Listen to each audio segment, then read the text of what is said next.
This is the Centennial Parkside CDC Community Map Dashboard. This dashboard was created by Groundwork Milwaukee in support of Groundwork USA's K-7 Technical Assistance to Brownfields programming, which is funded by the EPA. The purpose of the dashboard is to inform Centennial Parkside CDC's local property acquisition and community outreach strategies in the East Parkside neighborhood of Philadelphia. This tutorial will provide an overview of the dashboard and all of its tools and resources. A following video will explore each of the included datasets with brief explanations of why they were included and how they might be useful to Centennial Parkside CDC.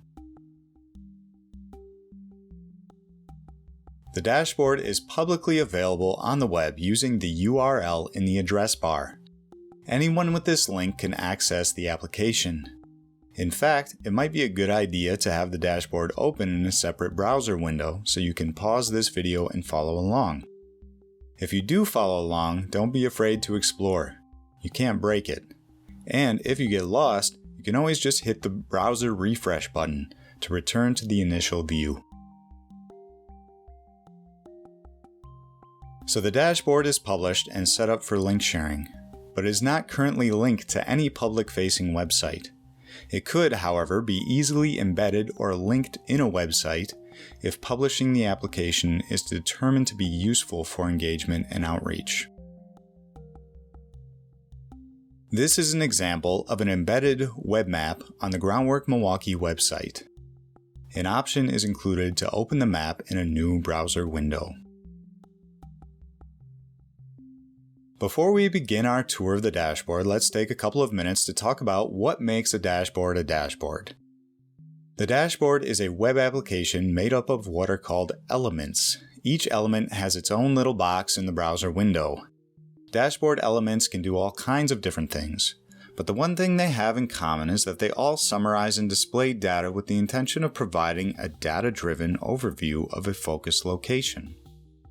This is similar to the way the various gauges in a car's dashboard give an overview of the status of the car's general functions.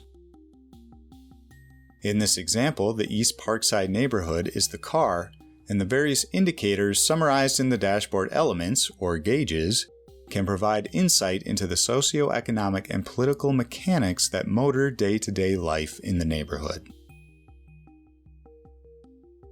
One important function shared by all dashboard elements is the full screen or expand function. This is a subtle yet important tool. It's important because many of the summary charts and graphs can be difficult to read in their smaller frames. By expanding their frames to full screen, you can much more easily view the content. Alright, we're ready for our tour. Let's begin with the core element of the dashboard, the map frame. All of the summary charts and graphs reference data that is included in the map. The map frame is truly the core component of the dashboard since the goal of this tool is to provide geographic context. The dashboard map frame functions like any other web map you've used.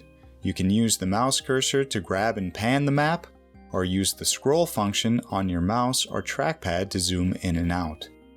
Zoom buttons are also included in the bottom right corner of the frame.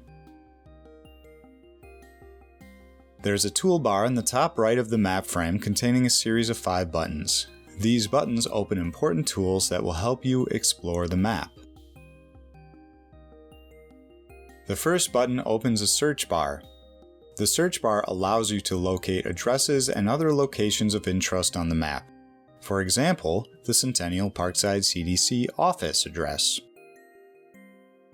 It should be noted that the search engine used in the search bar is the Esri World Geocoder. And if you're accustomed to using Google or other more commonly used geosearch tools, you may find that it's a bit more difficult to stick the pin exactly where you want. Using full addresses that include state and zip code can vastly improve search accuracy. The Bookmark tool allows you to zoom to preset map extents. The Parkside Community Dashboard includes 2 bookmarked extents, Philadelphia County and Centennial Parkside RCO. This is a quick and easy way to reset the map or switch between viewing a dataset at the county scale and the neighborhood scale. Or if you search a property in the search bar and accidentally end up in New Zealand, you can click the bookmark and zoom right back to Parkside. The next button opens a drop-down legend. This tool is slightly redundant since there's a legend frame included directly to the right of the map frame. It's been included for the sake of viewing the map in full screen mode, since the legend frame is not visible when the map is expanded.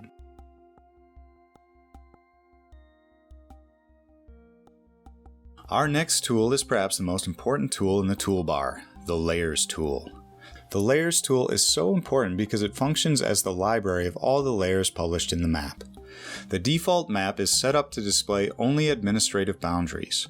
All of the other more interesting thematic, demographic, and property data can be switched on and off using this tool.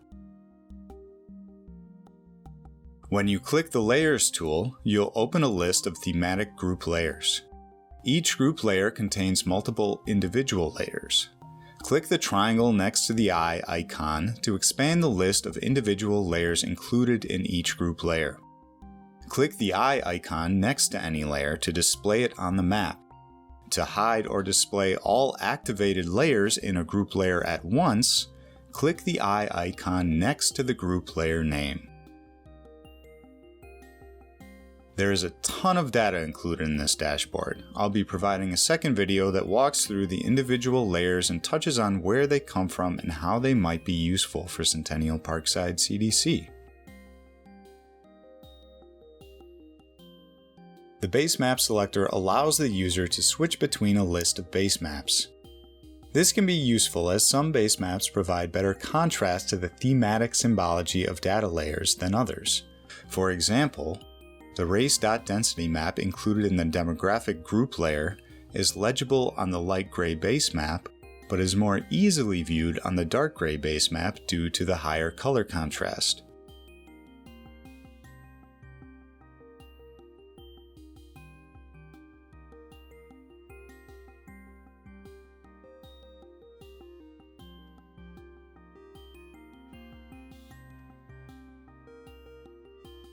It can also be useful to open the satellite imagery base map to provide a more detailed view of the landscape.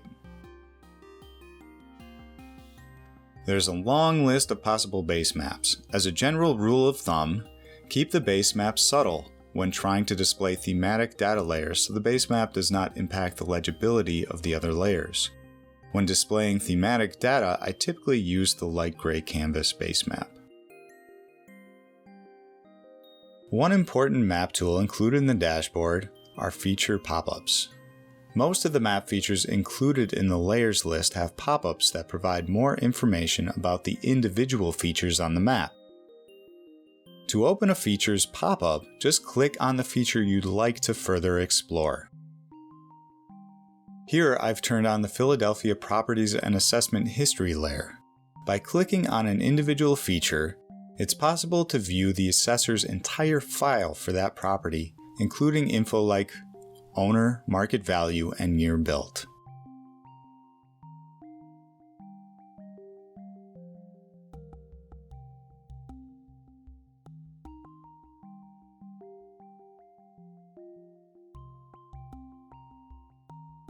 In the bottom left of the map frame, there are two tabs.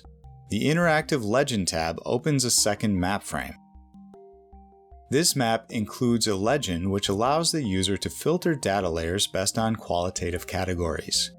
This is especially useful for exploring the property data included in the Centennial Parkside CDC group layer. As an example, let's turn on the Licensing, Zoning, Permit Appeals layer. Once the layer is turned on, the feature categories populate the legend. If you're interested specifically in zoning and use variance appeals, you can select any or all of these three categories in the legend, and they will be the only categories from the layer that draw on the map. To turn all the categories back on, select the Show All button at the top of the category list. Note that the interactive legend does not filter layers displaying quantitative or raster data. It will only filter layers with qualitative categories. To the right of the map frame is a legend element that updates as you turn on and off layers from the layers list. This legend element is connected to the Centennial Parkside CDC map frame and will not live update as layers are turned on and off in the interactive legend map frame. At the bottom of the legend element, there's a second tab named Metadata. This element contains a table detailing important information about all the layers included in the maps. Use the Expand tool to view the table full screen. If you have specific questions about any of the data used in the maps that are not answered directly by the way they are labeled and symbolized, this is the first place to look. Here you can find layer descriptions, sources, and timeframes. Where possible, the table also provides source links where you could go to download the data yourself, and/or service links that would allow you to easily plug the layer into another web map if so desired. The metadata table can also be opened in a new window by clicking the metadata link in the details frame below the map, or in the title bar menu in the top right corner of the dashboard. The dashboard also contains a series of graphs and indicators that summarize the map data. The graphs should be relatively self-explanatory, but if you have questions regarding the data sources, reference the metadata table. And remember to use the Expand tool to more easily view the content.